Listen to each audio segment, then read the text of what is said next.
Welcome, welcome, welcome. Good morning, good afternoon, good night. Whenever you're watching, it is the Bet Online Salute to Troy podcast. And we got the full cast here today to talk about this USC Arizona game at the Coliseum on Family Weekend. We'll go around the horn to say hello to everyone. We'll start with the queen of LAFB, Miss Candace Davis Price. How are you doing today? Fantastic. feeling very fallish, but I sent you guys a picture of my gas prices, which was $3.18. So and complaining about it. She was complaining about $3.18 gas. No, I wasn't. I was like, so things are good.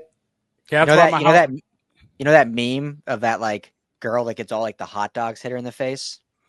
I felt like that was that. Like you setting that price was just me just getting blasted with hot dogs. Oh my goodness. Yeah, gas out here. Gas by my house is $5.49. That I get here that you get absolutely there is the same gas. Oh yes, yes, no question about it. Yeah. Yep. Yeah, gas is $5.49 by my house. It's cheap by you. It's $7 by me. Yeah. You know, it's crazy. Does that hurt your soul? It's like, more than double. I mean, it's very painful to my soul is already it's beyond hurt. I mean, it's a point of no return for my soul. And Jamal, you have to use 91, right? To be hurt. You know, it's Jamal, you have to use 91, right? 91. Yep. Yeah, so even worse. Ooh. Yeah. When I had a Mercedes, I had to use 91. You know how when they pour the 40s out for their homies in South Central, I'm gonna fill out for my homies. There you go. Yeah, thank you. So stop complaining about your 318. I'm not. No complaints. And the mad scientist, the madman, Jamal Maggie. How you doing today? Doing well, Fred. You know, we're gonna really sort of enjoy today, but I'll say I didn't think the highlight of the night was going to be Will Ferrell DJing the fraternity party before the game actually started. I didn't know that would be the highlight of the weekend, but here we are. And we have the CEO, the founder of LAFB, the man, the myth, the legend, Ryan Dyrud. How are you doing coming back from your camping trip? What's up? Good. Yeah, a little not even 24 hours out in Malibu on the beach. It was nice. It's our new favorite spot out there, but it's funny. I think I was telling Jamal earlier. It's like camping it's mentally refreshing, but physically exhausting. So I am exhausted right now. So I'm going to bed as soon as we're done with this. But it was nice. Good to be back though. Definitely. So the Trojans family weekend had the visiting Wildcats come and play 3 overtimes with a victory, 48-41. If I'm not mistaken, 43-41. 43-41. My opinion of this, and I want to ask you guys this question, and I'll ask it at the end. But my opinion of this was, I think this was the battle test that we were expecting to see. And I said it, when we did the preview show, I said Arizona's going to come and play tough. They had 37 kids from Southern California who felt like they should be going to USC, and they have to prove that they should have been at USC. And you get that all the time. Like the quarterback went to Servite. Like Orange County is the mecca for USC. Like if you're a USC alumni and you make $500,000 and up, you live in Orange County, and in fact, Orange County is the only county where you can no longer register a license plate with any type of USC slogan in it because they used them all up. Right, so wow. Where'd you learn that? That's a nice little Snapple fact. It was I actually saw it. I actually saw it on Facebook on KTLA 5 like a while back. Love it. I love Ryan's description of Snapple fact. Snapple fact, I remember back in the day with the Snapple, you pop it open and there were some fun facts on the lid. Exactly. Oh my goodness. Yep. So so I mean, I get it, and this was the battle test that we needed. What do you get when you say I get it? What do you get? I just understand. It's just the thing. Like everybody from Southern California feels like they should get a USC offer, and when those people don't get a USC, when they don't get a USC offer, and they go to a school within the conference, when they play USC, they have to show that they deserve a USC offer. This has been a thing even when I played. Like I remember we played Oregon. Mark Sanchez year, and he threw the pick when we were going down to win. And there was this dude standing outside of our locker room, and his dad was standing with him. He's like, "You didn't even offer my son, and he got a 3 sacks and this many tackles and this and that, and you guys didn't even get him offer, and he killed y'all today. Like, those are the things you have to deal with dealing with USC. And Arizona came to play. I'm not taking anything from Arizona, and we didn't take anything from Arizona in the preview. I'm not taking any. Jeff Fish is doing an excellent job. And the unfortunate part is that Arizona is probably going to make a commitment to become a basketball school, and it is what it is. But Jeff Fish is in a position where he doesn't have to leave as long as he stays competitive. And he's like Mark Stoops, right? He could just stay there for the rest of his life, win 10 games 1 year, but he could win 6, 7, 8 as long as he stays competitive. And Arizona's a competitive football team. The issue is the one thing I was worried about happened, and SC said, Caleb, go win the game for us. That can't be the recipe of a winning football program. And I've been asking for this for multiple weeks, just a complete game. And we have yet to see a complete game from the Trojans, and we did not get a complete game. But here's my question I have for you guys. And we'll go Ryan, Jamal. We'll go Ryan, Candace, and then Jamal, because I'm pretty sure we're going to get the most educated thesis from Jamal when I ask this question. So here's the question I have. If SC played, and I asked this question yesterday, Ryan. So I want to see what Jamal and Candace thinks. If SC plays like they're supposed to, the prior 5 games, they play up to standard, they do everything they're supposed to do, they play complete games, they show up, they beat teams by 40 and 50 points.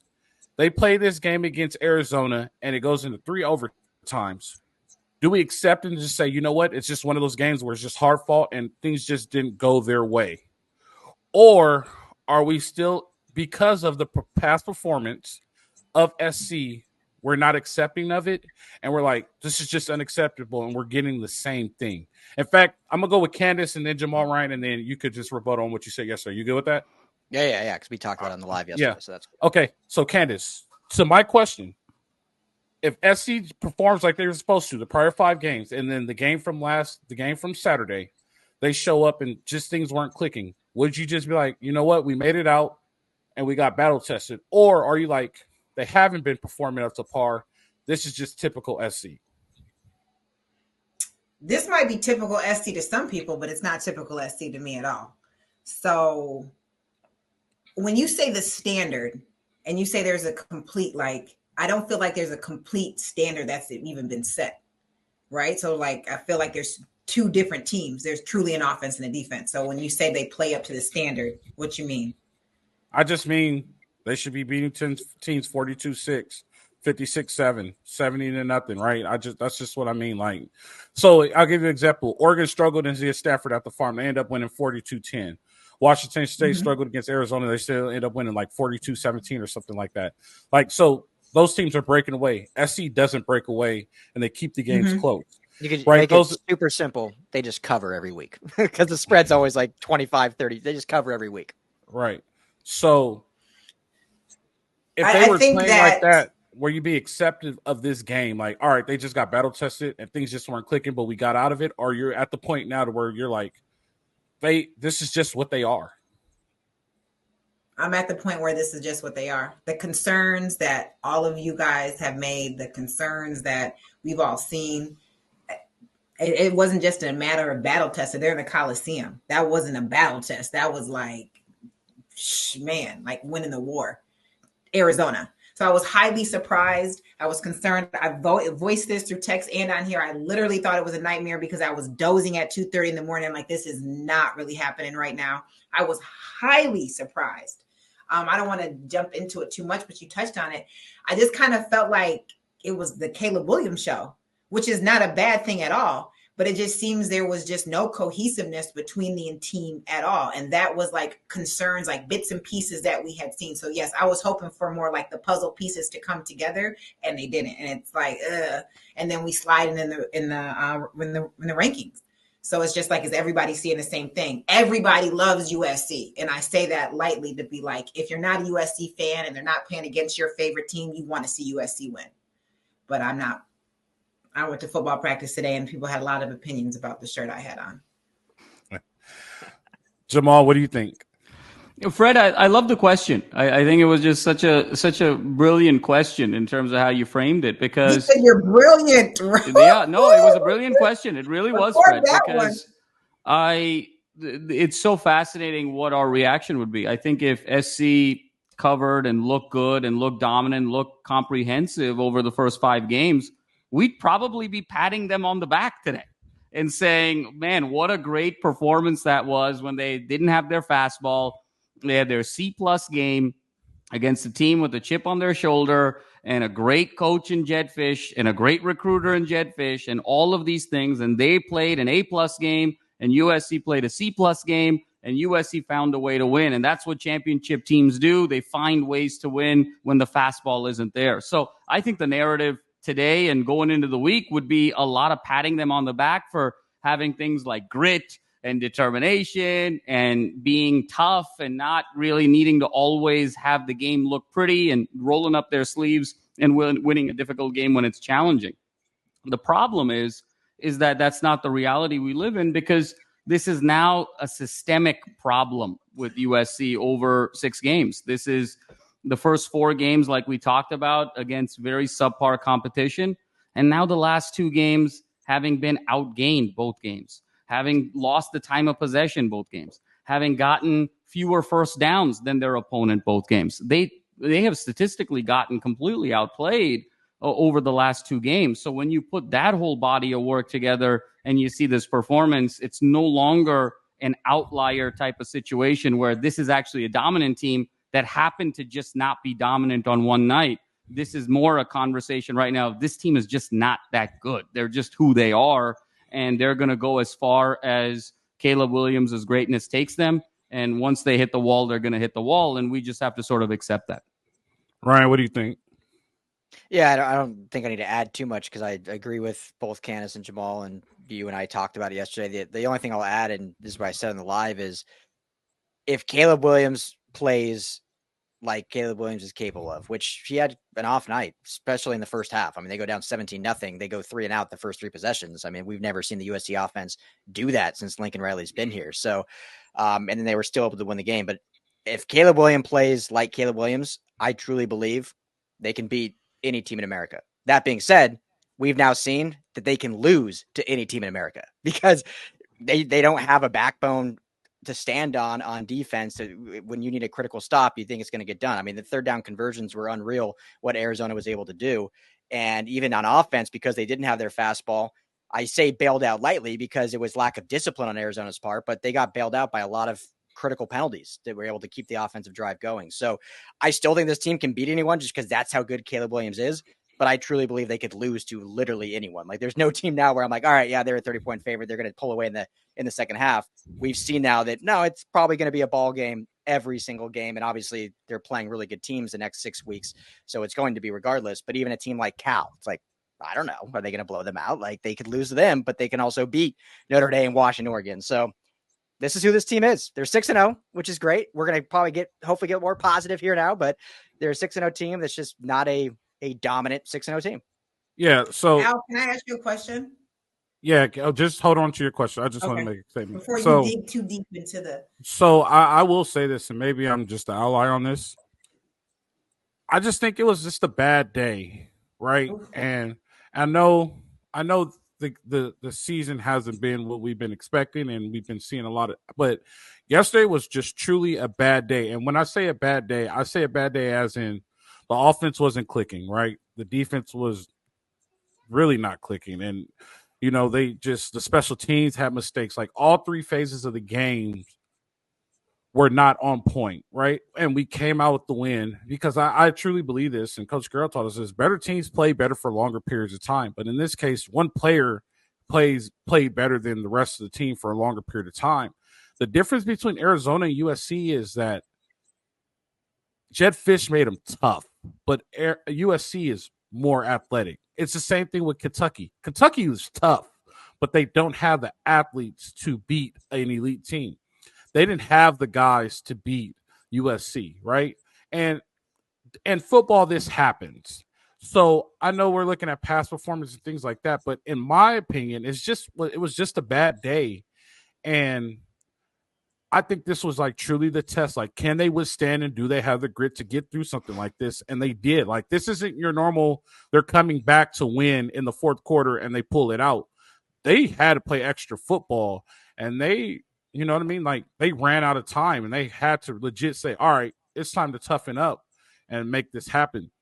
This might be the switch that flips it and be like, look, we can't play around with anybody anymore and we need to be who we're supposed to be. And that's what I'm hoping. But I'm kind of taking this as like this, it just happens, right? And unfortunately, like I said before, like we had so many of the times where they should have been a blowout, and then like Colorado, they let them come back. We struggled with other teams and things like that, but Arizona State, but I just think that it was a bad day, and we're so used to not covering the spread or not playing like we want them to play that when they have a bad day, we think it's normal. That wasn't a normal performance by SC or SC's offense in any case. So I think this is the one where you really have to be like, all right, you guys, it's time to really get it together. Like, let's go. No more playing around. Like, we got it out of our system. We got to get through this grinder and get through it. So all in all, I'm not disappointed with this performance. I think they were truly tested this week, and I think they passed the test, in my opinion. But you don't have to agree with me. But I just looking at them, like, they truly got tested this week, and they got through the test, and I'm proud of them because they did stand tough. Right? They could have easily folded their heads after that kick got botched, and they could have lost that game. But they held to their guns, and they got out of it. And that happens sometimes. I just wish that their prior performances were way better. So, like Jamal said, the narrative could be way better. We could be talking about, all right, this team is ready to win a national championship. They could withstand anything. So, yeah. Candace, you ready for your question? And Candace, I'd love to go after you. So, to touch back on that, they're consistently being not good at the things that they're consistently being not good at. So when we say, oh, it's a bad day, it's not a bad day. The things that they weren't good at, they were really not good at, like really not good at. And then Caleb, like, yeah, he's incredible, but he's doing the same consistency every week. So when we say the bad day, like, I can't accept it. I can't. But Caleb was really bad. Caleb was like, what, Ryan? Like, he didn't have 100 yards till 2 minutes left in the third quarter. Yeah, he only had one passing touchdown. Like, Caleb was not Caleb. But Caleb put on a Heisman performance by scoring 3 rushing touchdowns. So a bad day for Caleb is still 4 touchdowns, but Caleb wasn't Caleb on Saturday. I mean, maybe not. I mean, USC's team is magical if they match Caleb Williams' level of athleticism, bottom line. But that wasn't even what I was going to ask you. I was going to ask Jamal and Ryan, and Ro might know this. What do you say the percentages of transfers are on that active roster? For SC? Yeah. You said there was like probably 22 guys, right? 40%, I would say. Yeah, it's really high. So this is where I'm going with this. Stay with me. There has always been a level of standard at USC. And like you said, there's guys that came with a chip on their shoulder that thought they should be going to USC. USC was, when I was there, was like, we were the fastest track team. We were Matt Leinart, Reggie Bush, that level. Like we talk about it all the time. The backups to Reggie, the backups to Matt would be starters anywhere. These kids that are transfers, SC was not, let's make it clear, USC was not choosing them first. So my thoughts. Yeah, but Bear Alexander went to Georgia, and they're a 2-time national champion. I mean, the point that I'm making is, is that there's this implant of Riley, and there's this implants that are now at USC that to me, I still struggle with. I still grapple with that. I'm like the standard of you. And like you say it all the time, what you have with Pete, like every recruiting, every player, everybody that was coming in, there was a certain level of standard. So now when I see these players and I don't see them gelling, I don't see them meshing, I'm wondering like, well, yeah, maybe you think you're ready for USC and maybe you think you're at this standard of football, but it's different. It's different than the Big 12. It's different than the ACC. It's different. You would agree with that, Al? Yeah, it is different, but I think the landscape of college football has changed, right? And I think the transfer portal is a thing that you do need to succeed in today's game. And like I said yesterday, if it was me my first year, I will be maybe 70-30 high school recruit transfer portal. This year, I'll be 60-40 high school recruit transfer portal. The third year, which is next year, I'll be 60-40 high school recruit transfer portal. So I will be creating a culture and setting a standard to the point to where I'm 90-10 high school recruit transfer portal. And that's just me. But in today's landscape for football, the transfer portal is just, you need the transfer portal today because but the idea of, and I mean, like you said, the landscape is now trained. We don't have to dig too deep in it. But the point that I'm making is back in the day, you were a team full of freshmen like Zachariah Branches. You weren't 3 years developed and 26 years old and then being able to be a star. Back in the day, like when I came to USC, there was 12 scholarships in the entire, 12 scholarships from the entire nation they had to pull. So when I think of, there was 55 scholarships and everyone had, Clay Matthews was a walk-on, right? So now the idea of that these guys are 2 and 3 years into college, they're now developed and they have to transfer into USC. USC didn't want them 2 and 3 years ago. Fair to say? I don't know. Okay. Well, Maybe, I'm just saying. I don't know. Candace, I'd love to jump in here. Yeah. I think it's Give Candace's turn to have a brilliant answer. Fred asked a brilliant question earlier.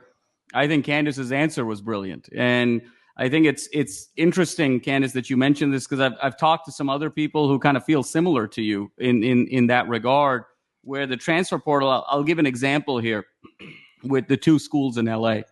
So if you look at UCLA in terms of the transfer portal, they are now having access to players that they were not able to get 2 and 3 years ago. So they're able to kind of level up. On USC side, they are now having access to players that they did not want 2 and 3 years ago. And so potentially you could be leveling down. And that is actually what's creating a little bit more parity in college football with the transfer portal. That's what Matt Leinart was saying the last couple of days on social media and on Fox about how the transfer portal has enabled more parity in this game. So I see both sides of it. And I think what Candace's point is saying is it's not just talent, but there's also an element of chemistry. When everyone is kind of a one-year rental, when everybody is LeBron in Miami, you've got 12 LeBrons in Miami, then when the going gets tough, do those values, does that culture, does that chemistry enable you to push over the line? And I think that's the question that we're going to see unfold here with the Lincoln Riley era moving forward. We're seeing it unfold. I'm watching the game with my husband, who was an all-star college player, an all-star high school player, and a first pick of the second round. I'm like, why are they missing tackles? That's peewee. I don't have to draw fancy defenses to say, why are we missing tackles? So the chemistry of, you pull a guy from Oklahoma, you pull a guy from everyone's different defensive scheme, and then we put him out there and say, all you're supposed to do is tackle, and we can't even tackle right. So that's where I'm saying that the chemistry, I didn't play football. I didn't do X's and O's, but I can look enough to analyze and say, what's going on? Like, we're talking about tackles? I also think, Candace, that I think they're missing tackles, and I could be wrong. That was just one example. But... No, I know, but I think they're missing tackles because they're in such a complex defense that they're constantly thinking. So when it comes down to doing the basic stuff, they're struggling there too because they're like, should I be here? They still are struggling to line up. You know what I mean? Like that means if you're struggling to line up and ask your husband, that means it's too complex. You need to dumb it down somewhere. You know what I mean? Like if you're struggling to line up, that means you have way too much going on. And somewhere, someplace, you need to just dumb it down. Like, look, you line up here. This is the only place you line up. They're overthinking sometimes. And Jamal, correct me if I'm wrong. You're the mad scientist. But sometimes overthinking can cause you to even malfunction on the basic skills. Oh, for sure. You know what I mean? Overthinking is the cause of stress, hair loss, all of it, so Right? Are you overthinking a lot? I guess.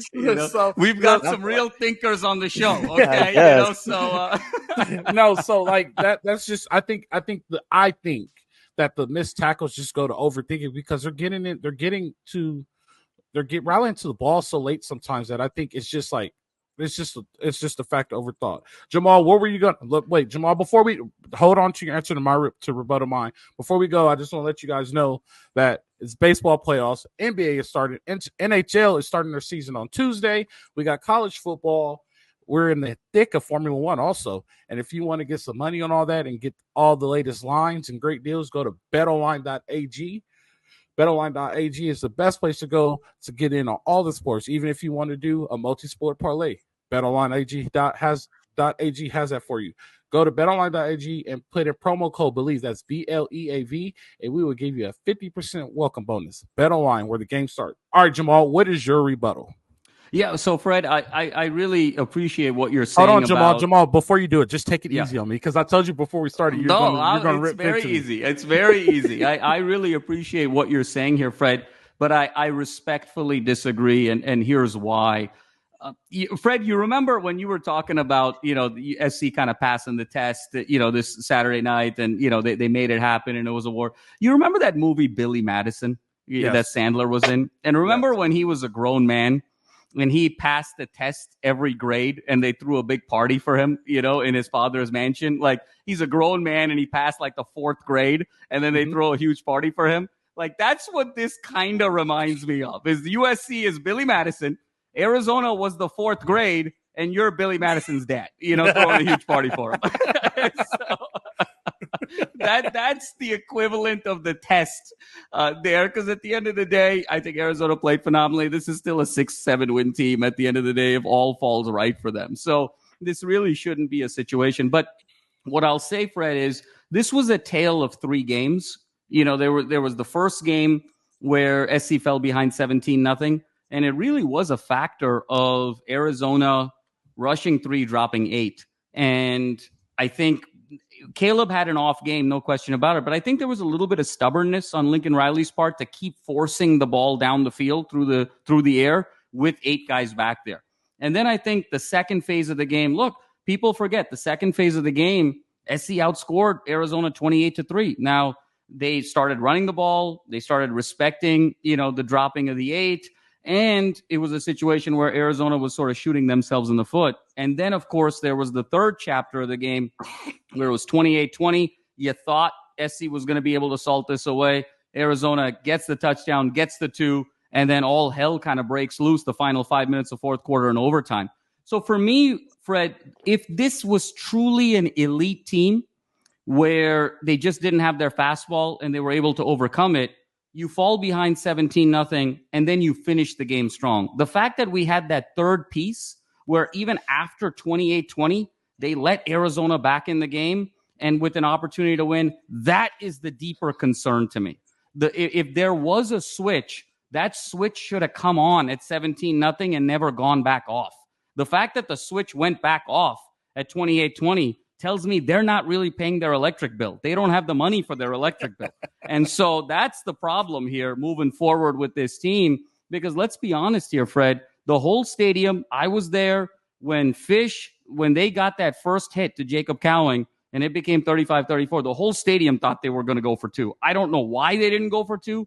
If they went for 2, they probably would have gotten it and won this ball game. And if you recall in sort of the pregame, Fred, remember the one thing I said where we would see some improvement would be if McMillan and Cowing both were under 100 yards, if you recall. Look at what Cowing did.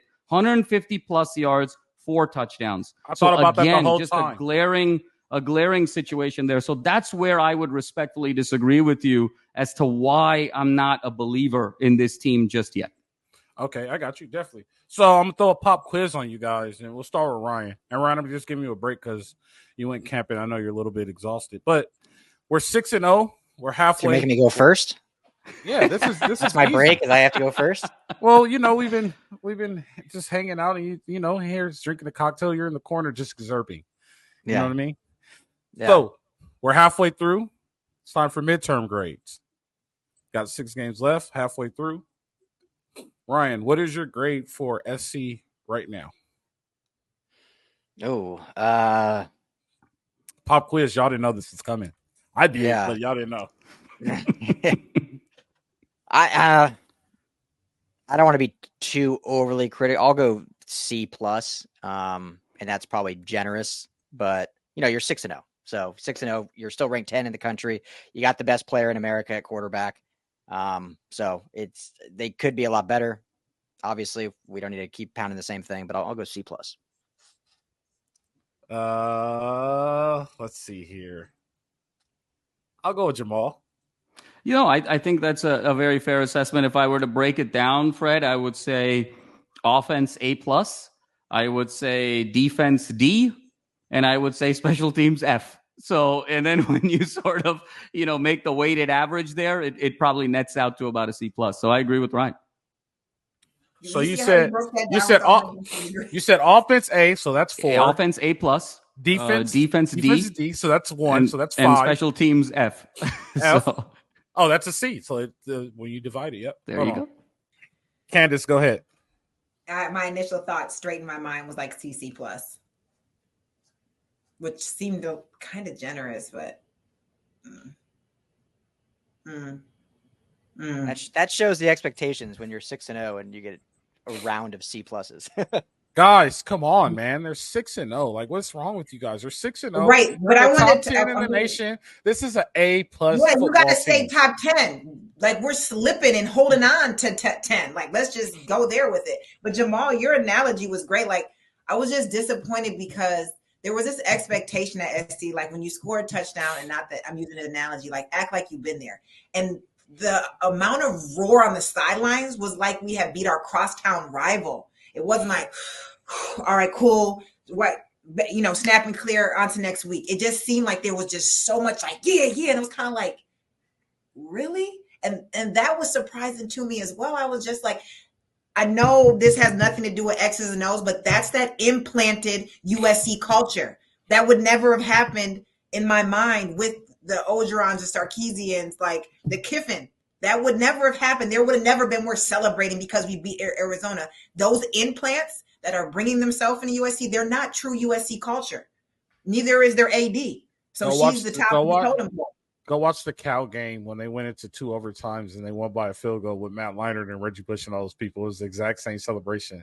And Cal wasn't even ranked when they played. Yeah, I mean, but when Sean Cody got the block, like, I mean, I kind of thought that might have been there. But I'm just saying, like, to me, I don't overanalyze a game, very differently than you guys. I see athletes, I see performance, I see grit, I see grind, but I have been saying this from the beginning, like USC's level of excellence, the experience, and I'm here in Ann Arbor, and I've been to multiple different colleges and universities. It's just not the same. These people that are okay, these are these implants, and that's the standard of it.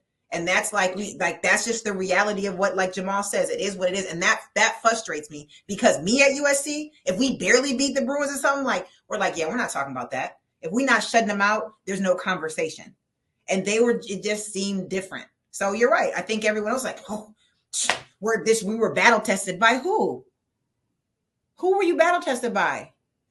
I mean, it happens. It like happens. That's not even invited to another conference. I hear they are invited, but so this is they're in the Big 12. Jamal made a great Billy Madison reference, and so I'm going to reference another great movie, Anchorman, with Will Ferrell and Candace. In that movie, he says the times they are a changing. So no longer is this isn't a Pete Carroll era anymore. I mean, it's just the way it is. It's a new era. After 15 years of mediocrity, I think this is a C+ team, but hey, we'll take 6-0 because 2 years back to back 6-0. It wasn't like that for the last 15 years. So this is to me. I give them. But right, it was. Hold on, wait. Let me get my grades, Jamal. Okay. This to me.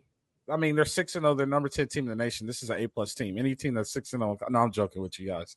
I'm joking. Ryan, cut the lights, Ryan. I was just gonna say. I mean, look, this team was 6-0 in 2012 when they were the number 1 team in the country, unfinished business, and they finished 7-6 that year. This team was 6-0 with Darnold, and they had 3 losses and got beat down by Ohio State in the bowl game. So it's not like, Ryan, this team has never been 6-0 since Pete Carroll. This team has been 5-0, 6-0, 6-1 a lot, and it's been just the difference between now and then is just their ability to finish. So, for those that have kind of been around the block a few times, we've sort of seen this narrative play out a little bit, and I think they just need to do more. So my grade honestly is I give them a D. And I'll tell you why. The biggest reason why I give them a D is because the culture is bad, and they keep saying this every week. And this was the week that it finally just struck my nerve. They're happy with saying a win is a win. And they're happy with saying as the game goes on, we get stronger. And that's not true. If you're going to live by that, then you're definitely contradicting yourself. You're contradicting yourself because you're saying, and that is a culture problem. You're saying that, as long as we win, and we're good. And you're saying, but if you keep playing us, we're going to get stronger. That's two opposite things. If you're going to go by a win is a win and we're going to score more than you, that's fine, and we'll accept that. If these games are going to be close, it is what it is, and we'll take that. But if you're going to say as the game goes on, we're going to get stronger, as we get deeper into the quarters, you should be running away and you should look strong. You're not looking stronger in the late quarters. So if that is the model and that is the mantra of your team, you have not lived up to that expectation as of late, and you are not performing at average or above average. You're below average, and that's why I'm giving this team a D. I agree with you wholeheartedly. Yep. So you know what was funny at the start of the show for our viewers? Fred was the one who said, let's keep it positive, so I am being, I mean, am I being, was that negative? If it was negative, I totally apologize.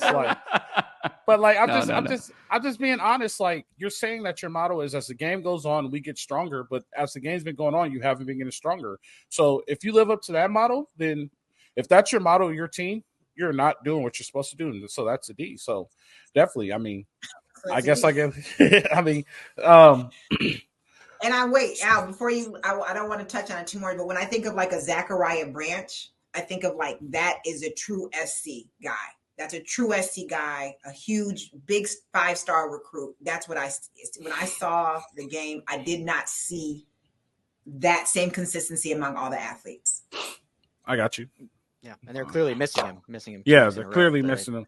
Clearly need him back. Hopefully gets healthy. Just want to let you guys know that Salute to Troy is brought to you by Stone Brewery. Go to your local vendor retailer and get you a Fight On Pale Ale today. That's Stone Brewery. Fight On Pale Ale. Fight on.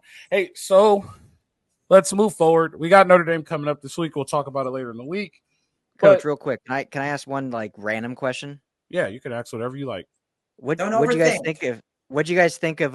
Yeah, I know. As I'm rubbing my shiny ass head, what'd you guys think of the new overtime rules?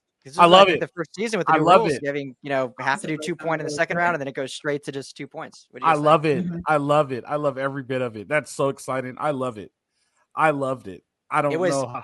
It was fascinating how many media members in the press box had no idea what the F was going on. Like, everyone's like, why are they not kicking the extra? Why are they not kicking the extra point in the second overtime? And it's like, well, they're the new rules. You have to go for 2. Yeah, I love the 2-point conversion. That right there elevates the excitement of the game, because you're like, all right, so what are they going to do? I will tell you this: if Jeff Fish runs toss the other way, we're going into 4 for sure. He runs toss to the field, we're going to the 4th overtime. We got so lucky. I think he just got excited. It was like, just run toss, and then, man, it's just the other way. Hey, so Notre Dame coming up this week. What would you guys like to see improved from the Arizona game? I'll go with you first, Candace. Dominance. I want to see some dominance. I want to see, I just want to see them dominate. I don't need fancy and shiny. I want dominance. I want consistency. I want Caleb to be able to have a rhythm that it's not. He's a mega star. You can't dim that light. But just some support. I don't want to dive too deep again with the O-line, but it wasn't just that they weren't good. Jamal talked about it, like the grit. Caleb pushing his whole body through to get a touchdown. I just saw his guys kind of wandering when Caleb's scrambling all over. And I'm like, you see how Tom Brady used to talk to his guys, his offensive line, like the protection of thinking, like, if Caleb jams a pinky, it just didn't have that same. So I want that offensive line to protect him like he's Tom Brady. I want them to have that level of buy-in. I feel like even when I saw Caleb, I don't know him. I know his dad a little bit from. You guys are friends. You guys are great friends. Come on now. I felt, and you can tell me if I'm wrong. You guys were there, but athlete to athlete, just a little bit of disconnect with his team in the sense that he has it on his back, but there's no real celebration because he's predictable, but everything else isn't. And I feel like with a player like that, he deserves consistency. He deserves to know we're not gonna be sitting on the sideline for 3 and 4 possessions while our defense can't do anything. You know what I mean? So I guess dominance, protecting Caleb, and consistency. To your point on that, I think they just know Caleb is going to do that. I think they're like, we don't have to worry about it. Caleb's going to do it. And that, you got to remember, this is just our opinion, but I think they're like, right. We have Caleb. We should be okay. I think that's legit a thought in that locker room. I think that's their culture. That's that culture, because as they're blitzing and coming with everything they got, the offensive line are kind of just like dangling around. I'm like, bro, take his head off. Like, he's coming for the Caleb Williams, the guy that can potentially change your draft pick if you block for him. And they're just kind of like, and I'm like, okay. Yeah. So unless it's scripted that they're not supposed to block so he can run around there and look theatrical, it's not the NFL, it's college football. It's the script. It's the script. Ryan, what improvements you would like to see? Yeah, we'll get into it obviously more later in the week, but simply put, just consistency all around, offensively and defensively. I know we've obviously every week, as we should, hammer the defense, but there was times when they, Kalen Bullock shot out of a cannon to knock that 2-point conversion away. Obviously, at the end of the game, Mason Cobb reads it perfectly, that toss play for the big tackle. There were moments where you see these guys step up and it looks like a productive defensive unit. And then obviously there's moments where there's just incompetence, 17 missed tackles again. So just consistency, because if they can do it, drive in and drive out, that's why I said I think they can beat anybody. But because they're so inconsistent, that's why they can lose to anybody. Yeah. So it's an consistent game. We'll see, Alfred, if we get all 4 quarters. I don't know if we'll get there yet, but hey, if we can get closer to consistency, maybe we'll get closer there. Jamal, 14 pages, Times New Roman, 12-point font, single space. No, sir. I'm going to save the Times New Roman 14 for our preview on Thursday. Hey, if I had 14 font in high school, I would have had a lot longer essays. So that was nice right? of me to give them 14 font. Yeah. Well, it's not. Listen, the key to sort of extending length, everyone knows this, from high school, is you got to go New Courier.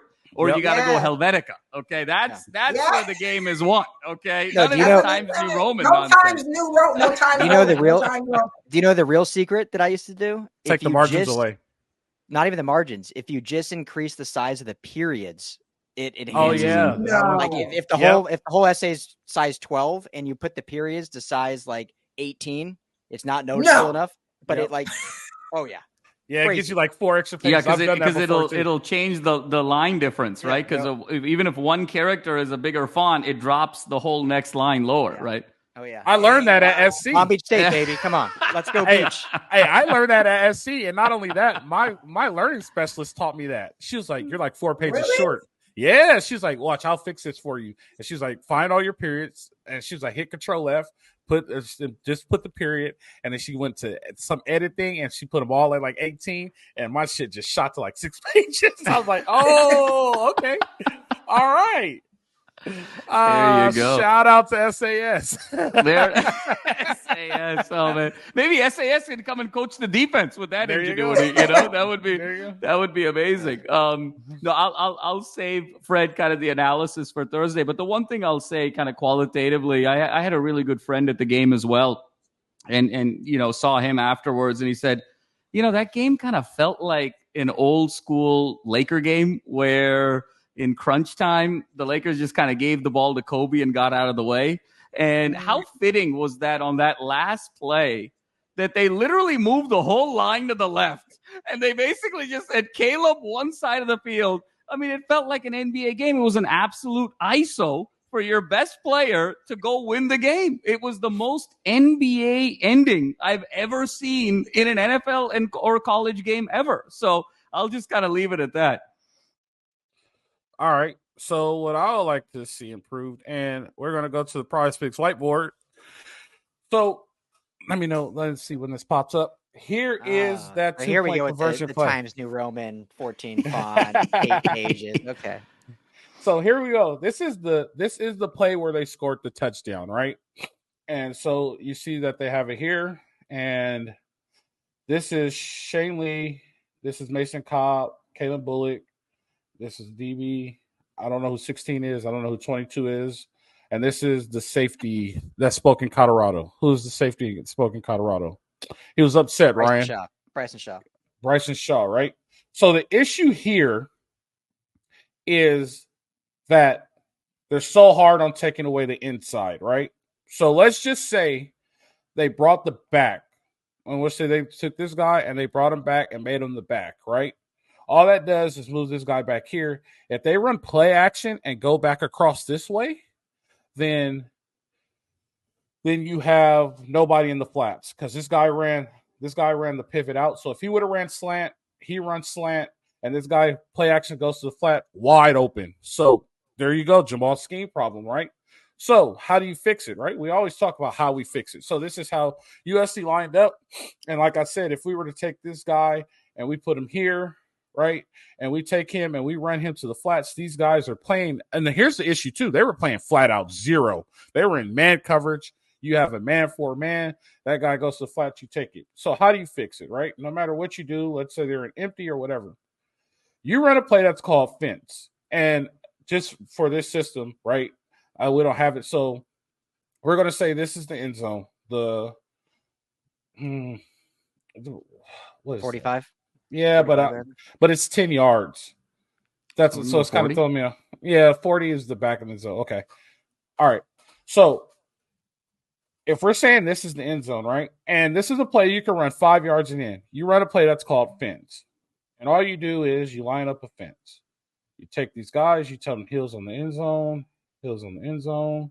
I'm going to take this guy here because we have more receivers here. Heels in the end zone, heels in the end zone, heels in the end zone. And we'll just do like I normally do. We'll go 3 to the strength. We'll go here. This guy's a stand-up guy, so we want to put him here and hope he doesn't get cracked. You got a 3 and a 5 to the weak side, right? So fence is the simplest. And when I first learned this defense, I fought it by the guy who taught me this until I actually saw it run, and it works every single time. Fence is the simplest rules. If you get any inside route, you catch, carry, and deliver. And what do I mean by catch, carry, and deliver, right? So catch, carry means if the guy runs at me, I catch him. If he goes inside, I carry him, and I deliver him to the next man inside of me, right? So these two guys, well, we'll start over here. These guys on that play, they all ran slants. I catch, carry, and deliver. I catch, carry, deliver, catch, carry, and deliver, right? So this guy will deliver him to the rover. This guy, the rover, would then deliver it to the strong safety. Strong safety now delivers it to the linebacker, which was Mason Cobb, right? Over here, you want to catch, carry, and deliver. This guy ran slant, right? If I'm not mistaken, he either ran slant or he ran a go. He ran a go, that's right. So now, here you go. You get anything vertical, you have to carry it. Boom. But this guy now becomes the end man, which makes him the end guy on the line of scrimmage. If I get any inside route, and this is where it changes, and this is where you get protected, I catch, carry, and deliver. The only way I deliver him is if I legit see the man. So as I catch him and I'm carrying him, I have to see my next guy. So if I see my next guy that's on the team, I could go and give it to him because I know this guy is coming to me, right? So he ran a pivot. He pretty much just juked his ass out of his shoes because his eyes were terrible, but that's another incident. So he comes to him. I catch him. He runs the out route. I now go with him because these two are now eliminated, and this guy becomes the last guy on the line of scrimmage. So how does this help you, right? So let's just say this guy comes back here, right? He comes back here, and this guy runs anything to the flat, right? So he goes to the flat. Now I get one guy that comes over with me because I know where the next threat is. I have the numbers. I have 3 guys on 2, right? If you want to count this guy, I have 4 on 3. Now I need to make sure I have one more guy that's going to come over here at the snap of the ball so I can at least get 3 on 3. Right now I have 2 on 2 if I get 3 on 3. So if this guy runs an out and he runs the flat, I'm now over here because I have the flats and the flats are protected, right? Fence defense, very simple, right? So then we go back and you go to the 2-point conversion. And they switch up the formation on them, right? They go what I call this tray Y off. It's multiple people call it different things. Normally a tray is a tight end with 2 receivers, right? So I would call this strong gun tray Y off. If the tight end was on, I'll call it strong gun tray. If he's over here, it will be weak gun tray or Trey Y off. Neither here nor there, just a little tip. So we move it to Trey Y off. We put our guy here. We go here for Trey Y off. Now we have the back in the backfield. Was it weak or strong? Let me check real quick. Strong. Oh, strong. He ran 4 to a side. That's tricky. 4 to a side gets interesting. Okay, so you run Trey Y off. How much do you love doing this, Alfred? I love this. I love talking ball. He loves it. He loves it. Oh, my goodness. Yeah. So we go Trey Y off, right? Nothing changes for us in fence. The only thing is we have to alert this guy and say, hey, you might have one more, so you have to protect the middle. When you count the numbers don't change. 1, 2, 3, 4. 1, 2, 3, 4, right? 4 to a side. This guy has the same rules. I catch, carry, and deliver. Anything goes inside. I give the in call. Remember, always give an in call so he knows that it's coming in. Catch, carry, and deliver. So I get any type of out route. This was a one-on-one route, and they're running man coverage down on the goal line. That's something I just don't believe in because of the reason you get beat, right? So they run the exact same route. They're like, they're going to give us 0 again. We're going to take it. Heels on the sideline. This guy runs out. Simple. I take it. I'm the flat player in man on the line of scrimmage. Not only that, I have a extra guy here. So if nothing comes, right, let's just say they go flats out there, right? So here's the deal. So this guy runs a pivot, right? So I catch, carry, and deliver, but I have to remember I'm still the in man on the line of scrimmage. So once I deliver it, I have a responsibility, right? So he runs a pivot. I'm still here, right? So catch, carry, deliver is, in this situation, I know I have help to the inside. And a lot of people say, and this is where I argue with the guy who taught me this, like, we got to take away the inside. We got to take away the inside. And he always said, no, we don't, because we have somebody on the inside. That gap is not there, right? Because our initial first movement for these guys is to protect the outside. So if everybody protects the outside, he instantly takes a step into the slant window, right? Because he's like, oh, where's the next thing coming? And that's the way it's taught. So he runs the pivot out. He catches it. And then as soon as he delivers it, he's still right there. So as he runs the pivot, it'll run right into him. He doesn't have to chase it like he was chasing it. So the problem was he was in man and he was chasing it, and then he ended up over pursuing it, and then you get the pivot out. If I'm delivering it and he runs a pivot out, he runs right into me. Not only that, if it's done right, he ends up in the right situation, it turns into a pick 6, and they would have won the game right then and there. So those are the things that I think they could fix. That was your Prize Picks X's and O's for Salute Your Chart this week. So just a little numbers thing. Like, they still have numbers and issues. So if you go to Prize Picks, download the app or go on the website, you get a match bonus up to $100. Put in promo code USC LAFB, and you get up to $100 match. Prize Picks, where fantasy begins. All right. So those are things I want to fix. I like talking football. We should just get like we should get an LAF. Can I get it, Ryan? Can I get an LAFB like X's and O's show? I just have to get access to the film. I could just be on here for 3 hours. 100%. That's not what this show is. Definitely. No, but so just the numbers, man. And like I said, I just want to see a complete game. And I'm probably going to say that when we record earlier in the week. I just want to see a complete game. A complete game. Trojans is a scary team. I'll tell you that right now. You get a complete game from the Trojans, they're a scary team. So it is what it is. It is what it is. We keep moving on. We got Notre Dame next week. Trojans 6-0, undefeated. Going to South Bend. And we'll continue the good fight, guys. So hopefully we make some improvements. We got a big game coming this week. Good thing is Notre Dame lost the game.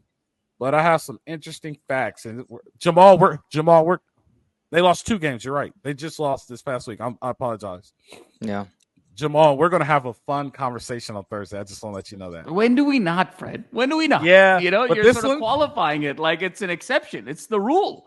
This might be like Candace in Colorado week, because I have some interesting thoughts about Notre Dame. I'll just give everybody a prelude to what they're going to see.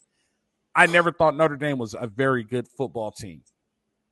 I thought they were kind of blah and boring. So I'll just leave it right there. So Can I give everyone some homework for the next episode? What's that? As the lone non-USC alum, since all you guys went, I want all of you to have one great USC Notre Dame story for our preview show. So a personal story or like a game story? I mean, if you have a personal one, that's even better. Okay. But if not, just a game story is fine. Just a game story. But I booked my flights today. I'm going to South Bend. I'll be out there. I can't wait to experience this with the Trojan fans that travel. But I would love to hear from all you that got to experience it while you're in school. And nice stories. There's your homework for Thursday. Are you going to practice this week?